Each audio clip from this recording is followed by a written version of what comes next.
మనిషి పుట్టుక యాదృచ్ఛికమా లేక ప్రణాళిక? మనుషులు ఏమనుకుంటున్నారు అంటే మనిషి పుట్టుక యాదృచ్ఛికం అంటే ఏ కారణం లేదు, మానవుడు ఊరినే జన్మించాడు అని అనుకుంటున్నారు. కానీ వాస్తవానికి మనిషి చేసే ఏ పని కూడా ప్రణాళిక లేకుండా చేయడు. ఎందుకంటే ఒక సినిమా తీయాలి అనుకున్నప్పుడు స్క్రిప్ట్ అనేది ముందుగానే రాసుకుంటాడు, క్లైమాక్స్ కూడా ముందుగానే రాసుకుంటాడు. అంటే స్టార్టింగ్ నుంచి క్లైమాక్స్ వరకు ముందుగానే రాసుకుని అప్పుడు సెట్కి వెళ్తాడు, అప్పుడు కెమెరా ఫిట్ చేస్తాడు, అక్కడ సెట్టింగ్స్ అన్ని కూడా చేసుకుంటాడు, అప్పుడు సినిమా తీస్తాడు. అలాగే మనిషి పుట్టుక యాదృచ్ఛికం కాదు, అప్పటికప్పుడే అనుకుని మనిషికి పుట్టుక ఒక కారణం ఉందని ఈ ఎగ్జాంపుల్ ద్వారా మనకు అర్థమవుతుంది. అంటే మనిషి తల్లి గర్భంలోంచి బయటకు రావడం అనేది సెకండ్ పార్ట్, అంటే పార్ట్ 2.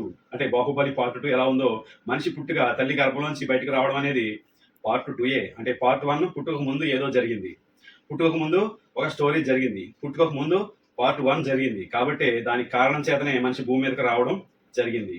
కాబట్టి మనిషి పుట్టుక అనేది యాదృచ్ఛికం కాదు, ఒక కారణం ఉంది.